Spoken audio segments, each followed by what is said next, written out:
a good match for you. You didn't lose too much straight today. No, but he was a good player and he was fighting all the time and doing some crazy shots. So to his credit, he was difficult for me to keep down, but I was very calm, mentally very calm, and I did the right things. And I'm very pleased to be in the semi-final. Your public is here today. Is that great? Your public, Danish public, is great. Is here. Is that great for you? Of course, I love when when I get the support both from the Danes and also from the French crowd. This is the best place I can play. The favorites lost today. What do you think about that? Oh, surprise, big surprise, but it doesn't change that much for me. I'm in the other half. I have to meet Chen Jin, and Chen Jin is a very, very good player and one of the favorites for this title. Did you ever play against Park?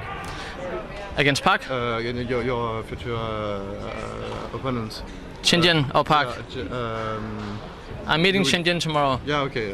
So him. Yes, I meet Chen Jin a lot of times. I beat him about 2 years ago. I beat him in here, so I'll try and do the same again.